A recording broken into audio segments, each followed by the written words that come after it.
5,000 થી વધુ દશામાની પ્રતિમાઓનું નર્મદામાં વિસર્જન।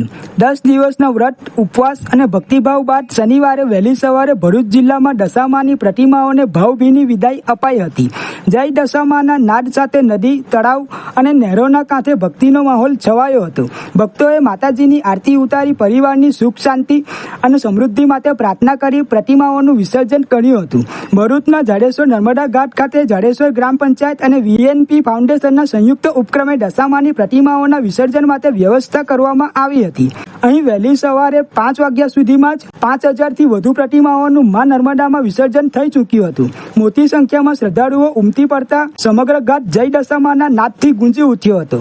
શહેર સહિત જિલ્લામાં ઘરે ઘરે દશામાની સ્થાપના કરી 10 દિવસ સુધી માતાજીની આરાધના કરવામાં આવી હતી। 10 દિવસની ભક્તિ પૂર્ણ થયા બાદ શનિવારે વહેલી સવારથી ટ્રેક્ટર, ટેમ્પો સહિતના વાહનોમાં પ્રતિમાઓને વાજતે ગાજતે વિસર્જન સ્થળોએ લઈ જવાઈ હતી। પરિવાર સાથે આવેલા નાના મોટા સૌએ આરતી ઉતારી માતાજીને ભાવભીની વિદાય આપી હતી। જાડેશ્વરના નર્મદા પાર્ક ઘાટ ખાતે ગ્રામ પંચાયત દ્વારા પ્રતિમાઓના વિસર્જન માટે વ્યવસ્થિત સુવિધા ઊભી કરવામાં આવી હતી।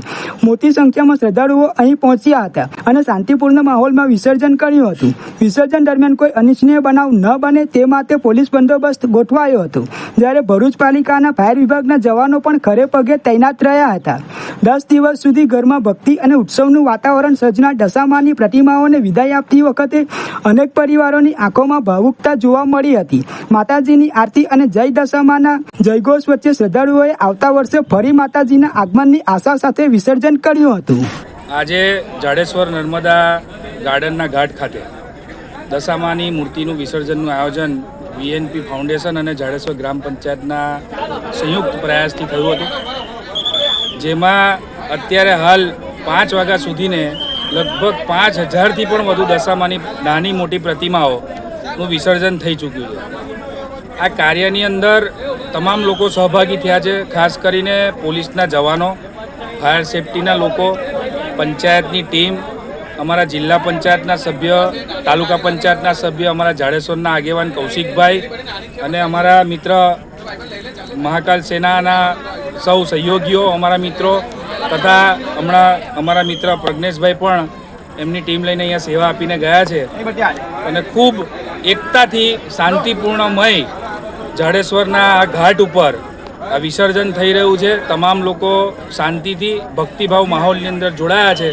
તમામને નમ્ર અપીલ છે કે આવતા વર્ષે જ્યારે પણ આવે તો પૂજાપો જે પણ આપણે 10 દિવસ ભેગો કરેલો હોય, જે પણ ચૂંદડીનો સામાન હોય કે ફૂલ કંઈ પણ સામાન હોય તો આપણે કચરા પેટીમાં નાખી અને માં નર્મદાને દૂષિત ના કરીએ અને બને ત્યાં સુધીના માટીની મૂર્તિ સ્થાપિત કરીએ, એવી આ આપના વિડીયોથી માધ્યમથી હું માંગ કરવા માંગુ છું। અસ્તુ, જય માતાજી।